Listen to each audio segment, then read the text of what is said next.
आणि मला असं फील झालं की चकवासारखं लागले. सदाजी मुझे अमृतसर जाना है, गोल्डन टेम्पल जाना है. त्यांनी मला खूप चांगले बसून एक्सप्लेन केलं. आणि जोजिला पासला माउंटेन ऑफ डेथ असं म्हणतात. महाराष्ट्र से वाह भाई वाह, मैंने गाड़ी का नंबर देखा है, मैच लिखा हुआ था. फास्ट बीट करत होता, धगधग होत होती की रेगिस्तान मधली ती पूर्ण गरमी. पंजाब मध्ये घुसलो तर नेटवर्क नव्हतं. माझं रूट रायडिंग केली लागते, स्पोर्ट बाईक लागते, आपली स्कूटीवर दादा गेलाय. तुमच्या सगळ्यांमध्ये वेलकम करतो. अक्षय भाई वेलकम.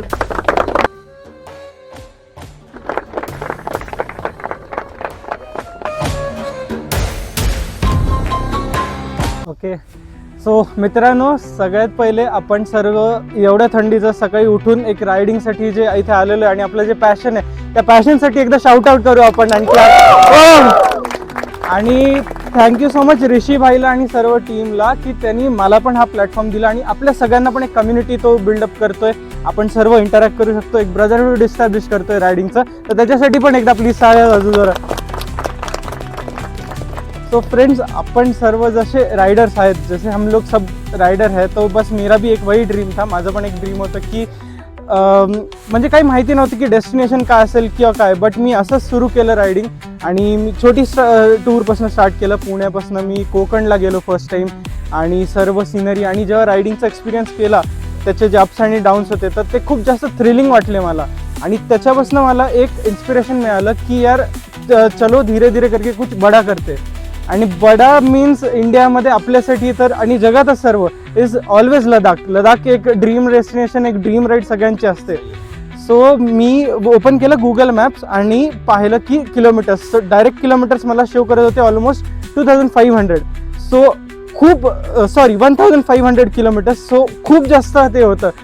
माझ्याकडे स्कूटी आहे जस्ट 125 cc ची एक व्हेकल. तर म्हणजे हार्ट माझं खूप फास्ट बीट करत होतं, धगधग होत होती की यार कर पाएंगे या नहीं. बट मैं एक जुनून लेके, एक पॅशन लेके बस निकल पडा. आणि खूप जास्त प्रॉब्लेम्स पण फेस करावे लागले कारण की खूप स्पॉन्टेनियस राईड होती माझी. असं खूप प्रिपरेशन नव्हतं किंवा माझ्याकडे खूप हेवी रायडिंग गिअर्स वगैरे तसं काही नव्हतं. आणि मी मॉन्सून्समध्ये स्टार्ट केलं होतं. सो यावर्षी सगळ्यांना माहिती फ्लड्स वगैरे आलेले होते. तो जूनच्या मंथमध्ये मी राईड स्टार्ट केली होती. तर MP मी तुम्हाला रूट पण सांगतो. मी रूट असा होता की मी पुण्याहून निघालो अर्ली मॉर्निंग 3-4 AM ला मी निघालो. फर्स्ट स्टॉप माझा घेतला मी उज्जैनला. So continuous ride from Pune to Ujjain. Day 1 I stopped at Ujjain. Second day होती ride Ujjain to Ajmer, Ajmer to Amritsar, Amritsar to Srinagar and Srinagar to ले.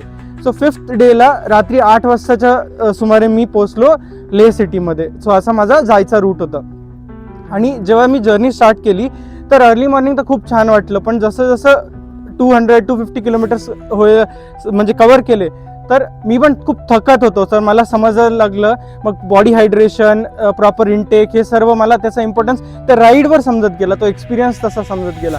आणि जसं जसं मी MP बॉर्डर क्रॉस केली तर खूप जास्त जोरात पाऊस आणि विजिबिलिटी झिरो हे सर्व मला फेस करावं लागलं. आणि जस्ट बेसिक माझ्याकडे ते कंपनीवालं हेल्मेट होतं आणि माझी स्कूटी होती. बट एक पॅशन होतं ज्यांनी मला ड्राईव्ह केलं ते. आणि तसं मी फर्स्ट डे महाकालच्या नगरी उज्जैनमध्ये गेलो आणि खूप एक श्वास घेतला जो की आरामाचा आणि एक होप्सचा की येस यार आय कॅन डू इट, मी हे करू शकतो. आणि फर्स्ट जी एक नीव असते ती या राईडची मी ठेवली गेली. आणि मग दर्शन घेऊन सेकंड डे मी निघालो अजमेरला.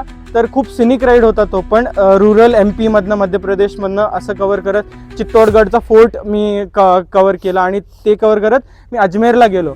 मग अजमेरवरनं मी तिथे थांबलो. तिथे पण एक फेमस प्लेस आहे, दर्गा आहे, KGN ख्वाजा गरीब नवाज असा दर्गा आहे. तर ते पण मी व्हिजिट केलं. आणि मग त्याच्यानंतर माझी स्टार्ट झाली अजमेरवरनं अमृतसरला राईड. तर ती माझी त्या राईडमधली हायेस्ट राईड होती. ऑलमोस्ट 750 किलोमीटर्सचा तो रन होता. त्याच्यामध्ये मी चुकलो, रस्ता वगैरे पण भटकलो, ते पण सांगेल. आणि जसं जसं राईड स्टार्ट केली अजमेरवरनं तर सर्व डेझर्टचा एरिया स्टार्ट झाला, जो राजस्थानचा डेझर्टचा एरिया. आणि तिथे असं आहे की तुमची बॉडी थोडी जरी ओपन आहे, लाईक ग्लव्ज आणि याच्यामध्ये थोडा जरी गॅप आहे किंवा नेकला वगैरे तुम्हाला, तर ती रेती जी कंटिन्युअस उडत असते तिथे ती खूप जास्त टोचते, तुम्हाला पिअर्स करते स्किनमध्ये. तर तो पण एक हार्म होता आणि तो पण त्रास मला फील झाला. बट ते सगळं पण पार करत आणि ते रेगिस्तानमधली ती पूर्ण गरमी, प्रचंड गरमी हे पार करत मी कवर केलं राजस्थान. आणि मग मी हरियाणा क्रॉस केलं. आणि हरियाणा क्रॉस केल्यानंतर मी जेव्हा पंजाबमध्ये घुसलो तर नेटवर्क नव्हतं, माझं रुरल पंजाबमध्ये होतं, नेटवर्क पूर्ण गेलं आणि रात्रीचे ऑलमोस्ट 9 वाजले होते. सो आणि मला असं फील झालं की चकवासारखं लागलं. तुम्हाला बिलीव्ह जसं होईल का नाही, बट अशी ती आपण म्हणू की एक मेंटल स्टेट होऊन जाते. एवढी गाडी ड्राईव्ह केल्यानंतर तुम्हाला रोड्स आणि हे सर्व कधी कधी समजत नाही, कन्फ्युजन होऊन जातं.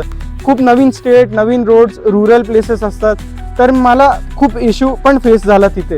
तर मग मी तिथे मला एक सरदारजी भेटले आणि मी तुम्हाला हे सांगतो की हे माणसं म्हणजे आहेत कसे चांगले, हा एक पार्ट. तर मी त्यांना विचारलं की सरदारजी मुझे अमृतसर जाना है, गोल्डन टेम्पल जाना है. तर त्यांनी मला खूप चांगलं बसून एक्सप्लेन केलं आणि रूट पण मला हे करून दिला. अक्षरशः त्यांनी लिहून दिलं एक त्यांच्याकडे नोट पेनवर आणि पेपरवर की हा प्लेस असं गाव आहे ना, हे रोड्स तुम्ही हे करा. तर ते खूप जास्त मला फील झालं की ही जी हेल्प मला पण मिळाली खूप हेल्पफुल होती. आणि तसं करत मी ऑलमोस्ट रात्री 2 वाजता पोहोचलो अमृतसरला, गोल्डन टेम्पलला. आणि तिथे काही 24 आवर्स लंगर चालू असतं. तर तो मी लंगरचाच प्रसाद घेतला आणि त्याच्यानी पण अशा गोष्टींनी खूप जास्त शक्ती मिळाली आणि एक होप मिळाली की येस, हे एवढे सगळे लोक आहेत आणि मी पण त्यांच्यातला एक आहे, तर ही राईड पुढे मी करू शकतो. तर त्याच्यानंतर मी तिथेच आराम केला अमृतसरला, ते गोल्डन टेम्पलच्या परिसरातच आराम केला आणि दुसऱ्या दिवशी उठून गेलो निघालो श्रीनगरच्या दिशेने. तर मग त्याच्यामध्ये फर्स्ट माझं होतं की सर्व्हिसिंग आता मला करावी लागणार होती, कारण गाडीचे किलोमीटर्स खूप जास्त झाले होते. तर मग मी ऑन द वे जम्मूला गेलो. जम्मूमध्ये I did servicing for my access. खूप चांगला एक्सपिरियन्स होता, ऑथराईज सेंटर होतं, तर काही इश्यू मला झाला नाही. आणि जसं जम्मू मी घुसलो तर खूप जास्त गरमी होती जम्मूमध्ये, पण तर खूप ड्रास्टिक होतं क्लायमेट. कुठे खूप पाऊस पडत होता, कुठे कुठे खूप गरमी. मग मध्येच रेगिस्तान पण, अजमेरचं वगैरे मी ते कव्हर केलं. आणि मग जम्मू पार केल्यानंतर सुरू झालं काश्मीरच्या घाटीची चढाई. सगळ्यात हार्डेस्ट पार्ट तो माझा सुरू झाला ते. आणि खूप जास्त हार्ड होतं कारण रोडचं कन्स्ट्रक्शन चालू आहे आणि आर्मीचे ट्रक्स 50 ट्रक्स कंटिन्यू जातात त्याच्यातनं. तर तुम्हाला जायला खूप कमी जागा मिळते. इतर 4 व्हीलर्सला तर ते अलाव पण करत नाही, बट 2 व्हीलर्सला तरी अलाव करतात. तर त्यांच्या साईडनी एका साईडला खाई पूर्ण एकदम, की तिथे जर काही झालं तर म्हणजे काहीच आपलं नामोनिशान पण सापडणार नाही, एवढं जास्त रिस्क. पण ही रिस्क पण मी पार करून स्लोली सगळं सेफ्टीची काळजी घेऊन कव्हर केलं आणि काश्मीरची घाटी एंटर केली. आणि असं होतं की टनल येतो मध्ये एक, तर टनलच्या इकडच्या बाजूला मला खूप त्रास होत होता खूप जास्त. आणि टनल मी पार केल्यावर लिटरली स्वर्गामध्ये एंटर केलो असं मला फील झालं, की जे काश्मीरचं आपण म्हणतो जे स्वर्ग आहे आपल्या भारताचं आणि देशाचं, तर ते मी अनुभव केला. आणि तसंच मग मी श्रीनगरला गेलो आणि डल लेकच्या किनारी मी एक तिथे हॉस्टेलला राहिलो. तर लोकांना भेटलो. खूप लोकांना बिलीवच होत नव्हतं. खूप लोक मला असं म्हणे की नाही भाई, तुमने चंडीगढ़ तक गाड़ी ये करा के लाई, तुमने दिल्ली तक गाड़ी कुरियर करा के लाई, वहाँ से लाई होगी. म्हणलं नाही भाई, ये मेरे फोटो वीडियोज ये देखा है. और फिर तसं मग मी राईड कंटिन्यू केली. आणि मग येतो हार्डेस्ट पार्ट राईडचा, श्रीनगर टू लेह सिटी, ज्याच्यामध्ये खूप हाय माउंटेन पासेस आणि लूप्स वगैरे आहेत. तर अर्ली मॉर्निंगच मी परत राईड स्टार्ट केली. आणि अजून एक इश्यू होता की पेट्रोलचा जेरी कॅन सोबत घेऊन जावं लागला, कारण माहिती नाही कुठले पेट्रोल पंप्स ऑपरेटिव्ह आहे आणि नेटवर्कचा इश्यू होऊ शकतो, काही पण इश्यू येऊ शकतो, किंवा एखाद्या दुसऱ्या रायडरला पण मे बी हेल्प लागू शकते.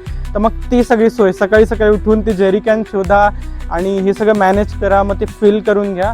मग तसं मी करून निघालो. आणि मी फर्स्ट सोनमार्गचं टनल आहे, सोनमार्गचं टनल तुम्ही रील्सवर खूप जास्त बघितलं असेल आजकाल, तर तो सोनमार्गचा टनल एक्सपिरियन्स केला. आणि खूप जास्त सुंदर आहे काश्मीर. तुम्हाला पण सर्वांना जसं जेव्हा जमेल पर्सनली तुमच्या, तर नक्की व्हिजिट करा. आणि हे सर्व स्टेट्स खूप सुंदर आहे.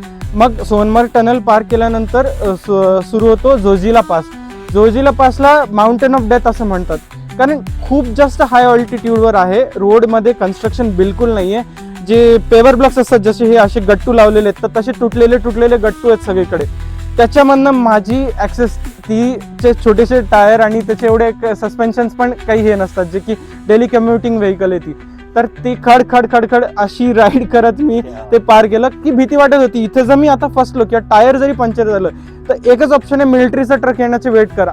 अदरवाईज तिथे काहीच ऑप्शन नव्हता. नो लोकल्स, पहाडीवर कोणी असं तुम्हाला हेल्प करणार नाही, कारण लोकांना रिस्क पण वाटते थांबणं राईडच्या मध्ये. तर तेच, बट सुदैवाने काही झालं नाही आणि मी कंटिन्यू केली. आणि जोजिला पास तो मी कॉन्कर केला. तो असं मीच म्हणेल कॉन्कर केला, कारण घाटात वरती ट्रक पण पलटलेला आहे. तर खूप नॅरो जागा आहे ज्याच्यातनं तुम्हाला जावं लागतं. तर ते पार करून मग मी एंटर केलं लेह लडाखची जी युनियन टेरिटरी आहे ती. तिथे व्हेकलची एंट्री करावी लागते. जस्ट एक तुमचं आधार कार्ड किंवा काही पण डॉक्युमेंट दाखवून एंट्री केल्यानंतर थोडासा तिथल्याच परिसरात मी जे ब्रेकफास्ट वगैरे केला तो खूप सिनिक होता आणि माझा एक मेमरीचा खूप छान पार्ट येतो. त्याच्यानंतर मग जे लडाखचे लूप चालू होतात तर तिथला लडाख आणि श्रीनगर रूटवरचा हायेस्ट पास येतो फटुला टॉप म्हणून. तर खूप जास्त हाईटवर येतो आणि मग स्लोली ऑक्सिजन पण डिप्लीट व्हायला स्टार्ट होतं. ऑक्सिजनची कमतरता तिथे लिटरली खूप जास्त फील होते. मी बघत होतो खूप रायडर्स रस्त्यावर गाडी लावून साईडला बसले होते आणि वॉमिट आणि हे सगळं खूप जास्त होत होतं इश्यू. बट मी पण खूप जास्त राईड केलं होतं तर माझ्या बॉडीमध्ये एन्ड्युरन्स कुठे ना कुठे बिल्डअप झालेला होता की मला माहिती होतं की क्लायमेटमध्ये ड्रास्टिक चेंज आहे, त्याच्यानंतर हायड्रेशन वगैरे या सर्व गोष्टी काय काय काळजी घ्यायची हे बिल्डअप झालेलं होतं. आणि मग ते फटुला टॉप मी कवर करून मी एंटर केलो झांस्कर रिव्हर. तर झांस्कर रिव्हरच्या कोपऱ्या म्हणजे असे कडेकडेने खूप वेळ राईड करावा लागतो, जी पण एक खूप ब्युटिफुल राईड आहे. आणि मग तसं करत मी पोहोचलो 5th डेला संध्याकाळी 8 वाजता लेह सिटीमध्ये, जी की मी सुरू केली होती राईड पुण्यावरनं. मी फर्स्ट डेला सुरू केली होती 5th डेला आणि ऑलमोस्ट 2700 किलोमीटर्स माझा वन साईड रन झाला होता. कारण याच्यामध्ये मी खूप रस्ते काही चुकलो होतो. मला पंजाबमध्ये ऑलमोस्ट 100 किलोमीटर्स रॉंग राईड झाली होती. तर हे सर्व इश्यू फेस करून एक जिद्द, एक रायडिंगचं पॅशन जसं तुम्ही सर्व घेऊन आज इथे आलेले आहेत, बस तेच एक छोटंसं पॅशन घेऊन मी तिथपर्यंत गेलो आणि ती राईड कॉन्कर केली. आणि ऑन द वे एकानी मी जेव्हा जोजिला पासला चाललो होतो तर जोजिला पासच्या इथे माझी ऑन द वे एकानी राईड चा व्हिडिओ कॅप्चर केला की भाई कहाँ से हो तुम. आणि मी भीत मी सांगतोय त्याला महाराष्ट्र, कारण मी एवढं कोणाला सगळं सांगितलं नव्हतं इन्फॉर्म. आणि मला माहिती म्हणजे असं काय माहिती भीती वाटत होती की हे सर्व सांगायची आहे का नाही कसं. आणि संध्याकाळी मी लेहमध्ये पोहोचल्यानंतर मी रील्स वगैरे स्क्रोल करत होतो तर भाई मलाच माझी रील आली. तर खूप फनी मोमेंट होता माझ्यासाठी. अरे भाई मी यार येतो. तर भाई अशी होती माझी ही लेहची जर्नी. अजून तर खूप राईड्स आहेत. मी स्पिती पण केलं, then I did Kerala, Goa, अशा सर्व राईड. बट ही माझी फर्स्ट राईड होती जी की एक मोठी राईड म्हणता येईल आणि जी की खूप चॅलेंजिंग माझ्यासाठी राईड होती. तर हा माझा सर्व एक्सपिरियन्स आहे. हे मला तुम्हाला पण सांगून मला पण एक छान वाटलं आणि मे बी तुम्हाला पण ऐकून हे वाटलं असेल की यार आपल्यामधलंच आपण सर्व एक आहोत आणि this is the riding passion. Thank you Akshay भाई. तुम्ही सगळ्यांनी पाहिलं की आपल्या सगळ्यांसाठी हे खूप मोटिवेटेड आहे.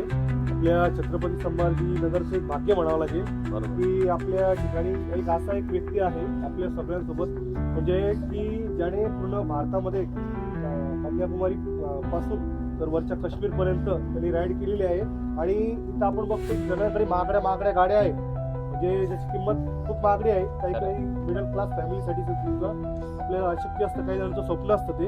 पण एक त्याचं आत्ता उदाहरण पाहिलं आपण अक्षय भाईचं की तो एका आपल्या ॲक्सिस गाडीवरती, म्हणजे 100-125 cc आहे त्या गाडीवरती, तिथं आपण ग्राउंड क्लिअरनेस पण कमी असतो, व्हील पण कमी असतो. अशा कठीण प्रसंगामध्ये, अशा कठीण सिच्युएशनमध्ये सुद्धा त्यांनी आपला अनुभव आता शेअर केला आणि तो सगळ्यांसाठी नक्कीच प्रेरणादायी आहे, अगदीच मोटिवेशनल आहे. त्याच्यासाठी जोरदार एकदा आपण टाळ्या वाजवू आणि मोटिवेट करू.